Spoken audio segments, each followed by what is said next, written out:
Hello student, आज पढ़ेंगे हम अध्याय 3 एक चर का द्विघात समीकरण। प्रश्नावली 3। प्रश्न क्रमांक 3 पढ़ेंगे पहले, जो बहुत इंपॉर्टेंट है। दो क्रमागत प्राकृत संख्याओं के वर्गों का योग 85 है।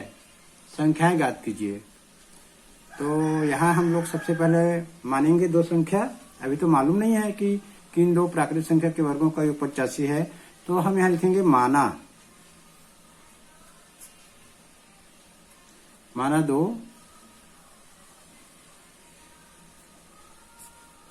क्रमागत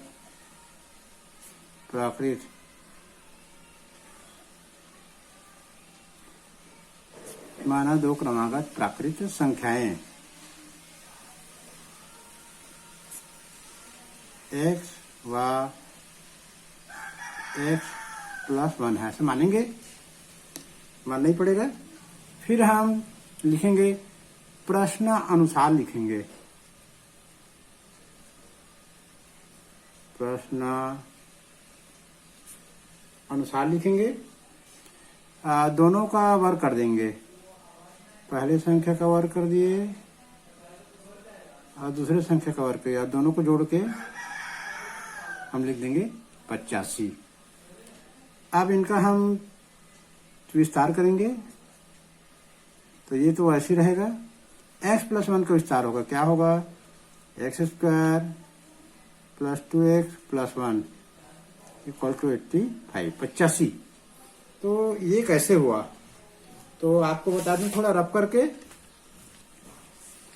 यहाँ रफ करके बताना पड़ेगा आपको कि ये जो है x + 1 का स्क्वायर का हम आगे इसको हल करेंगे तो क्या होगा। तो इसके जगह हम लोग रख देते हैं, एक फार्मूला है a + b का स्क्वायर।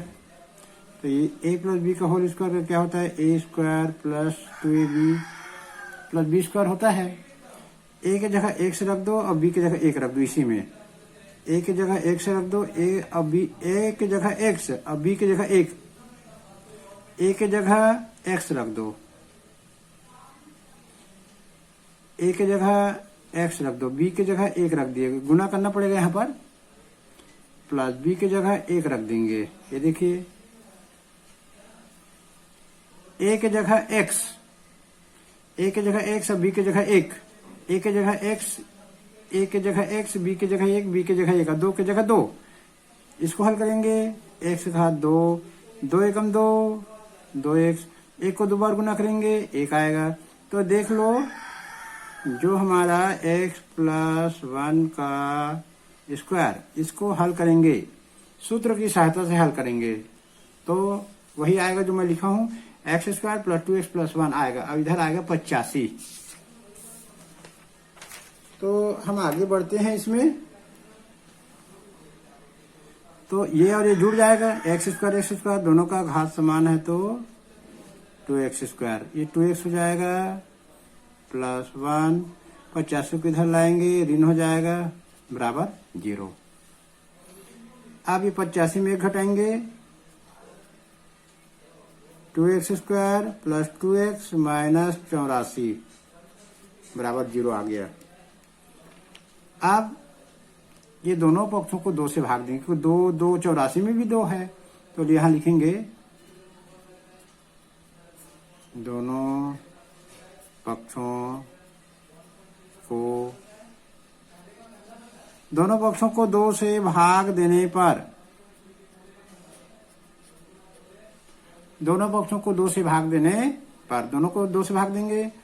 तो भाग दिए, चलिए, 2x² + 2x - 84 मतलब 84। तो दोनों को 2 से भाग देंगे। देखिए, इधर 2 से भाग दे दिए और हम लोग इधर भी भाग देंगे, दोनों से भाग देना है। अब इसको अलग अलग भाग देंगे। हर एक ही है, अलग अलग दे सकते हैं गणित के नियम से। यह या का निशान लगाना चाहिए। 2x² / 2 धन 2x / 2 ऋण 84 / 2। शून्य को 2 से भाग देंगे तो शून्य ही आएगा। अब हम यहाँ 2 और 2 को काटेंगे।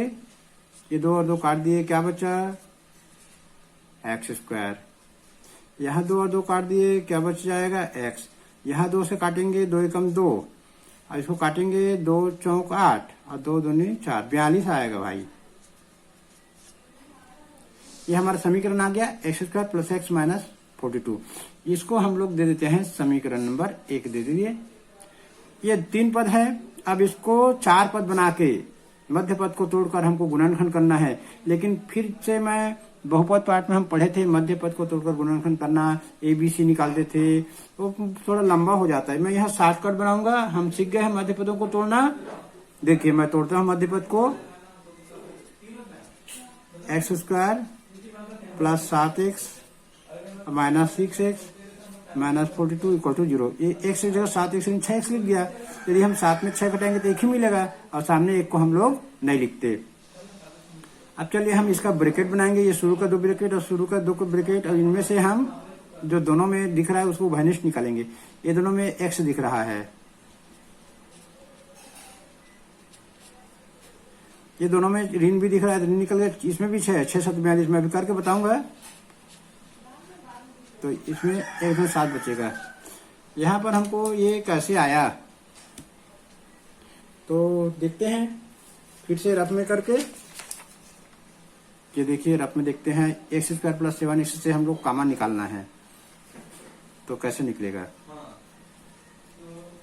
x² + 7x, इसको 2 बार लिखूंगा, 1 बार और ये 2 बार, ये 7 और x। तो जो दोनों में दिख रहा है उसको बाहर निकाल दूंगा। यहाँ से x बचेगा, यहाँ से 7 बचेगा।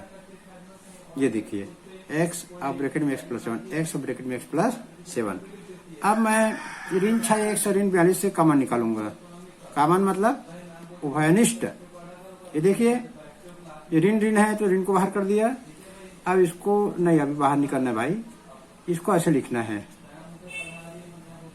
इसको ऐसे लिखना है, ऋण 6x को ऋण 6x और ऋण 42 को 6 × 7 लिखेंगे। अब देखो ऋण ऋण कटेगा भाई दोनों से, तो ऋण बाहर, 6 6 दोनों से कटेगा तो 6 बाहर। यहाँ से क्या बचेगा, x, ऋण बाहर निकल गया तो क्या बचेगा, धन, और ये ब्रैकेट में 7। तो हम लोग उभयनिष्ठ निकालना बहुत सरल है, थोड़ा रफ का काम है, तो आप भी रफ करेंगे पेपर में। तो चलिए आगे बढ़ते हैं आप, और इसके बाद हम इसको आगे बढ़ा देते हैं। अब मैं इसकी जगह वैसी को वैसी लिख दूंगा एक बार। चलिए ठीक है, ये x + 7 इस ब्रैकेट में है, x + 7 इस ब्रैकेट में, दोनों को एक बार, और जो बच गया x x ऋण 6 को दूसरे ब्रैकेट में। ये आ गया हमारा। अब ये दोनों का गुना 0 है, इसका मतलब है ये दोनों में कोई 0 के बराबर है, तो यहां लिखेंगे x + 7 = 0 या x - 6 = 0, ऐसे लिखेंगे। तो लिखना पड़ता है। अब इसको हल करेंगे।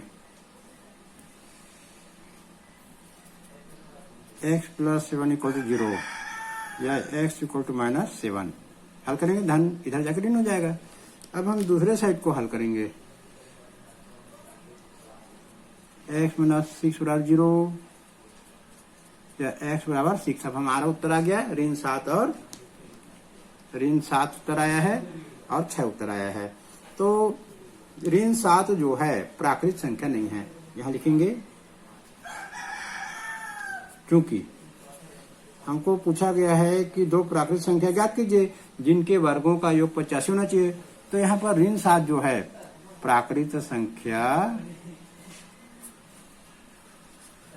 नहीं है, तो ऋण 7 लिखेंगे अस्वीकार। क्या लिखेंगे, ऋण 7 अस्वीकार करेंगे, उसको मानना ही नहीं है, उत्तर नहीं है। तो हमारा उत्तर क्या हो गया, हमारा उत्तर आ गया x = 6। अतः x = 6 हमारा उत्तर आ गया। तो 2 प्राकृत संख्या ज्ञात करना है, ये एक प्राकृत संख्या निकला, तो यहां लिखेंगे पहला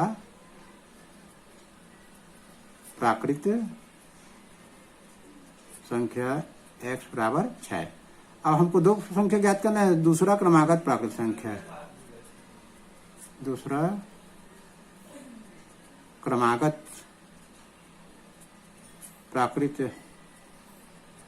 संख्या, दूसरा क्रमागत प्राकृत संख्या हमने माना था 1 धन 1 6 धन 1 बराबर 7। तो हमारा जो उत्तर आया, दो क्रमागत प्राकृत संख्या है, एक तो 6 आया और एक 7 आया। तो ऐसा लिख देंगे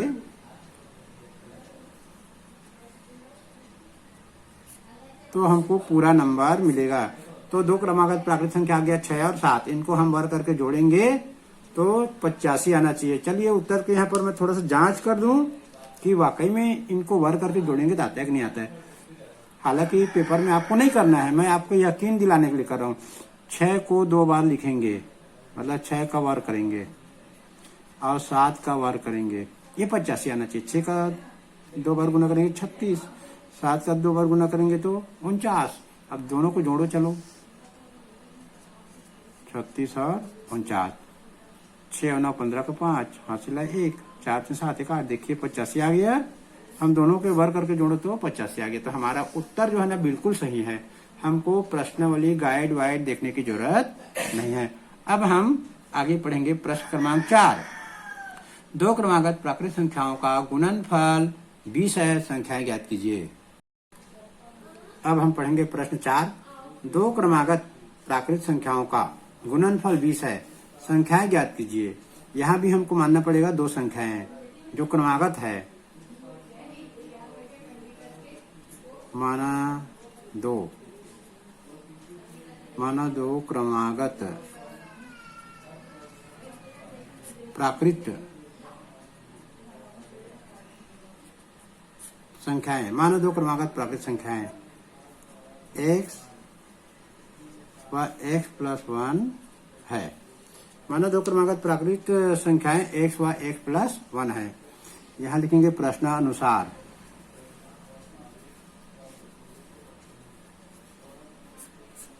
प्रश्नानुसार इन दोनों का गुणनफल 20 है, तो दोनों को गुना कर देंगे। x गुना का निशान, x प्लस 1 बराबर 20, दोनों को गुना कर दिए। अब x गुना x करेंगे, इसको हल करना पड़ेगा। x स्क्वायर, x गुना x करेंगे, एक x आएगा तो लिख देंगे 1x बराबर 20। अब यहाँ पर 20 को पहले हम बाएं पक्ष में लाएंगे, यहाँ पर या का निशान लगा देंगे। गुना कर 20 को हम बाएं पक्ष में लाएंगे तो ये हो जाएगा x square plus 1x minus 20 equal to 0। तो ये हमारा जो है 3 पद आ गया, 1 2 3 और इधर आ गया 0। तो बहुपद में हम पढ़े थे मध्य पद को तोड़कर गुणनखंड करना, ये मध्य पद को तोड़ना पड़ेगा। तो फिर हम डायरेक्ट करते हैं, हम ABC निकाल के भी कर सकते हैं इसको, फिर लंबा हो जाएगा लेकिन। तो यहाँ मैं लिखूंगा x square plus 5x minus 4x minus 20 equal to 0। ये ऋण है तो यहाँ पर ऋण है।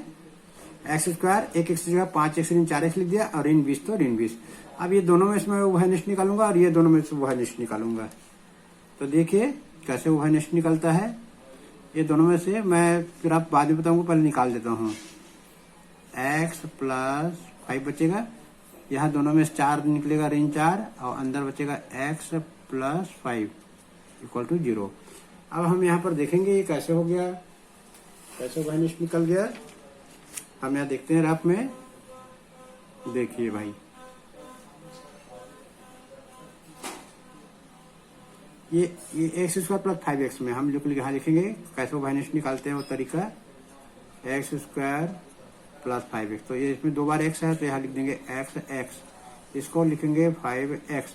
ये x से x काट दूंगा, इसको बाहर कर दूंगा और x प्लस बचेगा 5। अब हम इसी प्रकार से ऋण 4x ऋण 20 से कॉमन या उभयनिष्ठ निकालेंगे। तो ऋण को बाहर निकालेंगे, इसमें अभी निकालना नहीं है, एक बार इसको 4 गुणित 5 लिख देता हूँ। 20 को लिख दिया 4 गुणित 5, क्यों? क्योंकि 4 को 5 से गुना करेंगे तो 20 आएगा, 5 चौक 20 या 4 पंचे 20। 20 को लिख दिया 4 गुणित 5, यहाँ लिख दिया ऋण 4x को 4x। अब देखो दोनों में 4 दिख रहा है तो इसको मैं काट दूंगा। दोनों में ऋण दिख रहा है, उसको काट दिया तो ये ऋण बाहर आ गया और 4 बाहर आ गया, जो काटा में बाहर लिखा। यहाँ से बचेगा x, यहाँ जो कोई चिन्ह नहीं बचा तो धन, भाई 5 है तो 5।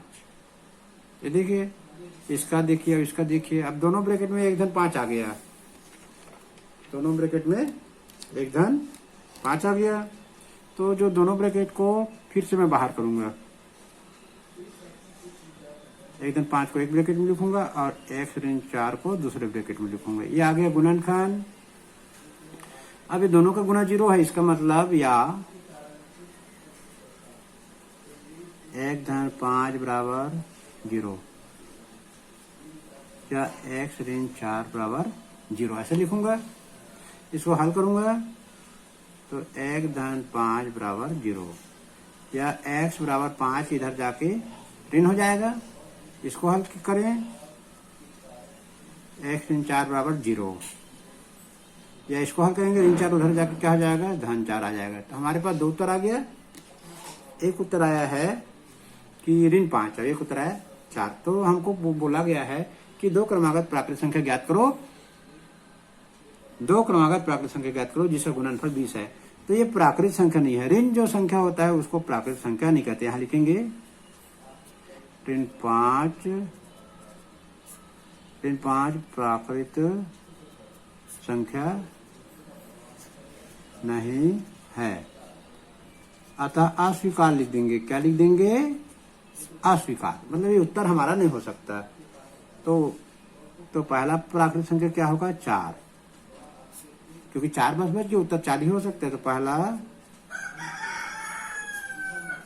पहला प्राकृत संख्या बराबर 4, x बराबर 4।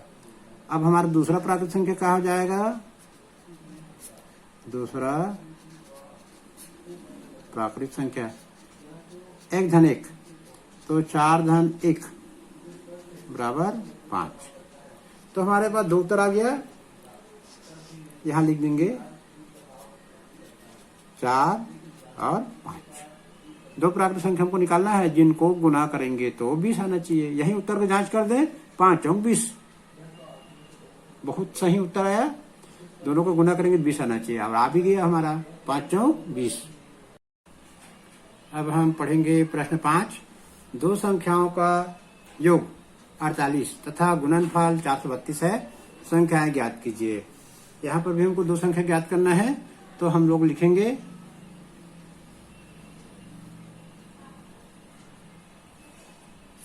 माना पहली संख्या, हमने मान लिया x। अब यहाँ दिया है 2 संख्याओं का योग 48 है, तो यहाँ हम लोग लिख सकते हैं पहली संख्या धन दूसरी संख्या बराबर 48, क्योंकि हमको दोनों संख्या का योग 48 दिया है। हमने पहला संख्या मान लिया था x, तो पहला संख्या की जगह हम लोग x रख देंगे और हमको अभी दूसरा संख्या निकल जाएगा। तो हम इस समीकरण से दूसरा संख्या का मान निकाल सकते हैं।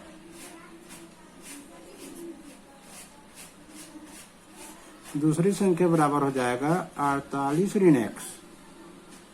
तो ये लाइन को हमको अच्छे से याद कर लेना है। हमने पहला संख्या माना है x, तो हमको दूसरा संख्या आ गया 48 ऋण x। कैसे आया भाई, प्रश्न में दिया है कि 2 संख्याओं का योग 48 है, तो हमने यहाँ लिख दिया पहली संख्या धन दूसरी संख्या बराबर 48।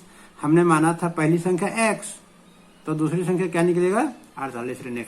इसमें y इसलिए नहीं लिया क्योंकि इस पाठ का नाम है एक चर का द्विघात समीकरण। एक चर लेना है, x y नहीं लेना है। एक चर का मतलब होता है x से हल करो या y से हल करो। तो हमने यहाँ एक ही अक्षर का इस्तेमाल किया है। अब हम लिखेंगे, इसका दूसरा शर्त है कि दोनों का गुणनफल 432 है, तो यहां मैं लिखूंगा प्रश्नानुसार x गुणित 48 ऋण x बराबर 432। दोनों को गुना कर दिया मैंने, x का 48 से गुना करेंगे, x का मैं x से गुना करूंगा -x² बराबर 432। अब देखिए यहाँ पर हमको एक्स स्क्वायर जब भी हमको समीकरण में रखना रहता है धन रखेंगे पहला ज्यादा घात, उसके बाद ये आना चाहिए। तो यहाँ पर मैं थोड़ा अपना दिमाग लगा के ये दोनों को, एक बाएं पक्ष को दाएं पक्ष में भेज देता हूँ, दाएं को वही रहने देता हूँ। जब हम किसी समीकरण के एक पक्ष को दूसरे पक्ष में ले जाते हैं तो उसका चिन्ह बदलता है, और यदि हम दोनों पक्षों को आपस में चेंज करेंगे तो कोई चिन्ह बदलता नहीं है। तो यहाँ पर हम लोग लिखेंगे शून्य। ये दोनों को उधर ले जाऊंगा, इसको पहले ले जाता हूं, तो ये ऋण है तो धन हो गया, ये धन है तो दूसरे साइड जाके ऋण हो गया। ये 432 अपनी जगह में है तो धनिच रहेगा। ये समीकरण को खास ध्यान देना है भाई। ये इसमें हम एक पक्ष का ही पक्षांतर कर रहे हैं, बाएं को दाएं ले जा रहे हैं, लेकिन दाएं अपनी जगह पे है, इसीलिए दाएं वाले का चिन्ह चेंज नहीं होगा, बाएं वाले बस का चिन्ह चेंज होगा। अब देखो इस लाइन में मैं दोनों पक्षों को चेंज करूंगा, ये दाहिने को बाएं लाऊंगा और बाएं को दाएं। जब हम दोनों पक्षों को आपस में स्थानांतरण करते हैं, पक्षांतर करते हैं, तो कोई चिन्ह नहीं बदलता। तो ये इसको बाएं पक्ष में लिख देता हूं,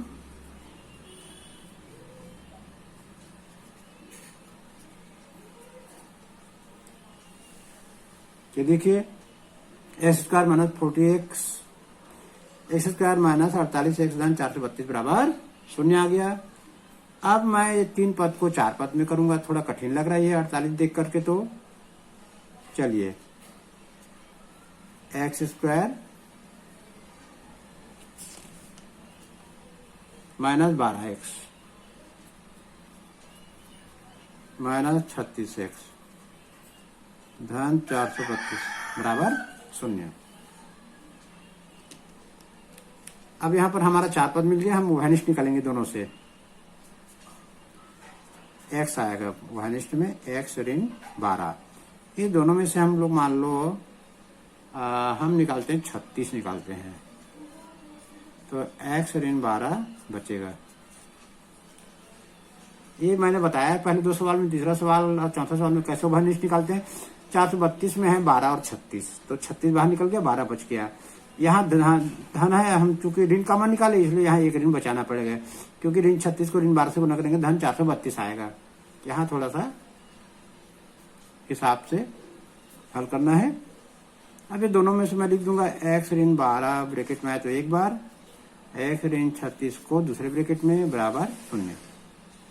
दोनों को हल करें, x ऋण 12 बराबर शून्य या x ऋण 36 बराबर शून्य। अच्छा हल कर देंगे इसको हल करेंगे क्या होगा, x ऋण 12 बराबर शून्य, तो डायरेक्ट हम लिख सकते हैं x बराबर 12, इसमें लिख सकते हैं x बराबर 36। तो हमको 2 संख्या मिल गया,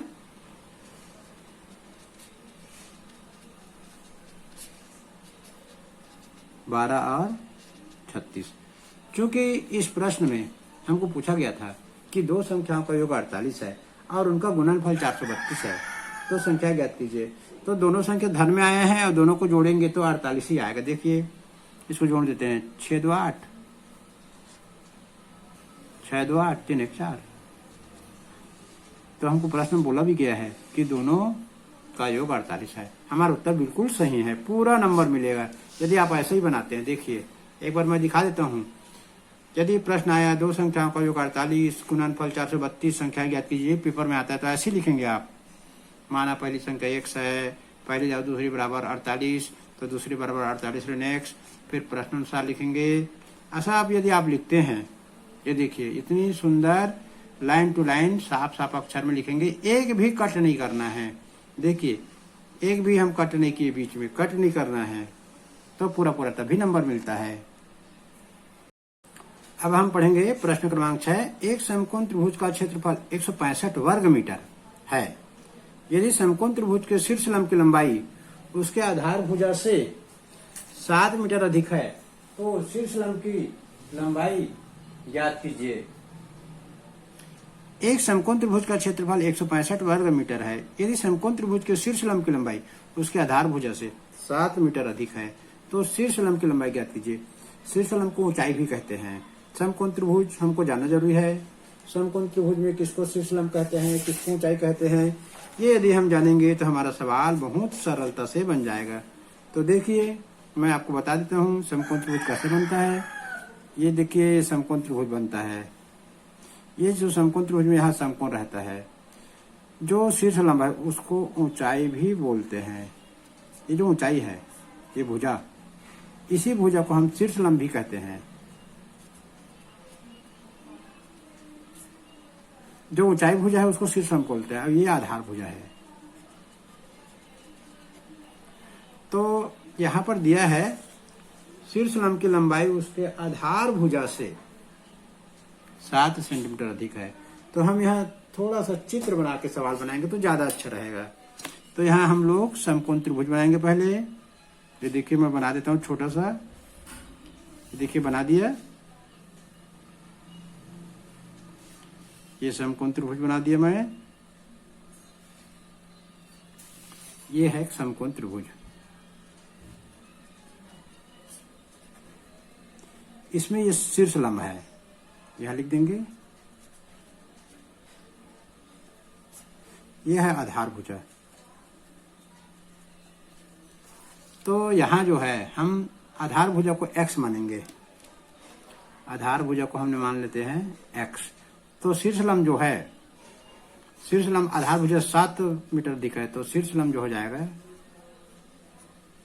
x धन 7। तो यहां लिखेंगे माना आधार भुजा की लंबाई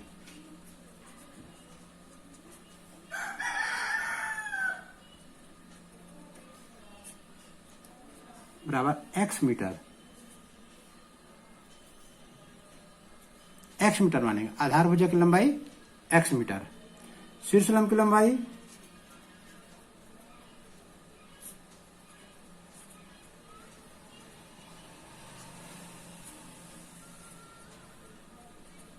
x धन 7 मीटर मानेंगे। ये हमारा आ गया आधार भुजा की लंबाई x मीटर और शीर्ष लंब की लंबाई x धन 7 मीटर आ गया। हम लोग यहाँ प्रश्नानुसार लिखेंगे। प्रश्नानुसार हमको दिया है त्रिभुज का क्षेत्रफल 165 वर्ग मीटर है। यहाँ लिख देंगे त्रिभुज का क्षेत्रफल।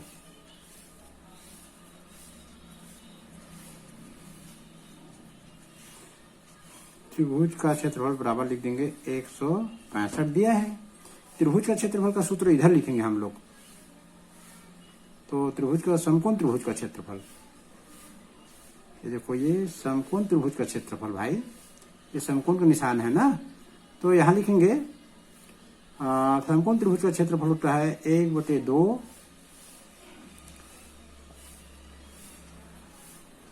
आधार गुणित ऊंचाई होता है, लेकिन हम लोग आधार की जगह यहाँ शीर्ष लंब लिख देंगे बराबर 165। अब ये 2 को मैं इधर ले जाता हूं तो बच जाएगा क्या, आधार गुणित शीर्ष लंब बच जाएगा। ये 2 इधर जाके 165 गुणित 2 हो जाएगा, करना ही पड़ेगा बस ही।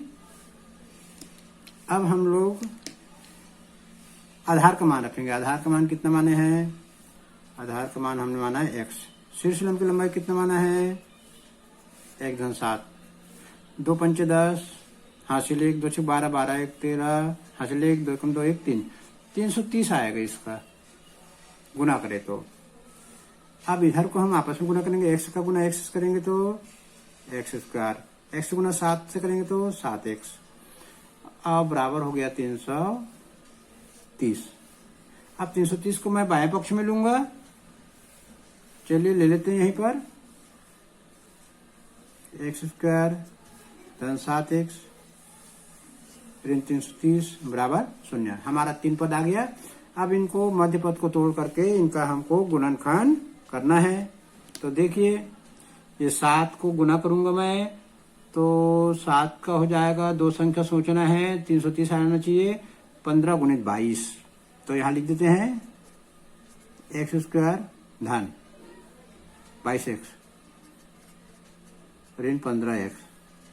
22 में 15 घटाएंगे 7 आएगा,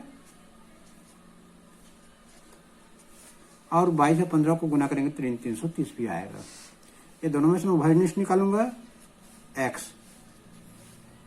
अंदर में बचेगा x धन 22, ये दोनों में से मैं उभयनिष्ठ निकालूंगा, ऋण तो निकलेगा, अब 15 निकलेगा दोनों से, यहाँ बचेगा x और यहाँ बचेगा धन 22, वही बचेगा यहाँ ब्रैकेट में जो यहाँ रहता है हमेशा। मैं तीसरा चौथा में सिखा चुका हूँ उभयनिष्ठ कैसे निकालते हैं।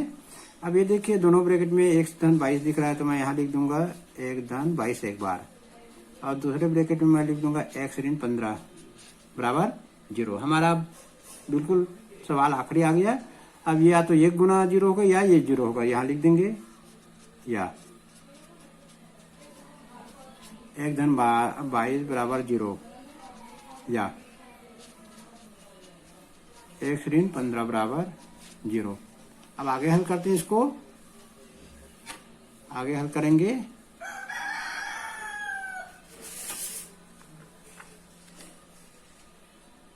इसको हल करूंगा, 1 धन 22 को लिख देता हूं, 1 धन 22 बराबर 0, या x बराबर ऋण 22। इसको हल करूंगा x ऋण 15 0 को, या x ऋण 15 बराबर 0, या x बराबर 15। तो हमको पूछा गया है कि समकोण त्रिभुज का क्षेत्रफल 165 है। यदि समकोण त्रिभुज के शीर्ष लंब की लंबाई हमारे पास दो उत्तर आया है, x बराबर ऋण 22 और x बराबर 15। तो x हमने क्या माना था, आधार भुजा की लंबाई, तो लिखेंगे लंबाई आधार भुजा की लंबाई ऋणात्मक नहीं हो सकता, यहाँ लिखेंगे आधार भुजा की लंबाई ऋणात्मक नहीं हो सकती। अतः आधार भुजा की लंबाई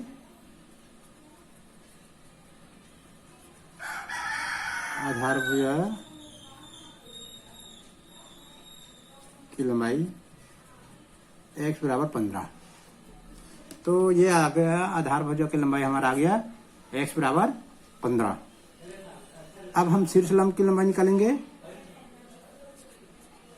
शीर्ष लंब की लंबाई। तो शीर्ष लंब की लंबाई 1 धन 7 माने, तो 15 धन 7 बराबर 22। तो यहाँ लिखेंगे, उत्तर लिखेंगे आधार भुजा बराबर 15 मीटर, और शीर्ष लंब जो है वो आया हमारा 22 मीटर। तो ये हमारा उत्तर आ गया कि दो उत्तर आया था कि ऋण 22 और 15, लेकिन ऋण 22 जो है किसी भी त्रिभुज की भुजा की लंबाई नहीं हो सकती, तो हमने उसको नहीं माना, ऋण 22 को हमने माना आधार भुजा की लंबाई x बराबर 15। तो शीर्ष लंब की लंबाई 7 ज्यादा होता है 15 से, तो 22 आ गया। तो आधार भुजा 15 मीटर और शीर्ष लंब की लंबाई 22 मीटर। तो आपको पूरे गणित का वीडियो देखना है, 10वीं के गणित का, तो मैं हर एक चैप्टर का बनाऊंगा। अब हम कल अगला चैप्टर का बनाएंगे। तो आप YouTube में देखना चाहते हैं पूरा वीडियो तो सब्सक्राइब कर दीजिए। तो उससे क्या होगा कि मेरा वीडियो आपके सब्सक्रिप्शन बॉक्स में पूरा का पूरा दिखेगा। आप जब भी अपने सब्सक्रिप्शन बॉक्स YouTube में जाकर देखेंगे तो पूरा वीडियो लाइन से दिखेगा। तो आप सब्सक्राइब कर दीजिए, जिससे आप मेरा पूरा वीडियो अपने YouTube में देख सकते हैं बिना किसी दिक्कत के। धन्यवाद।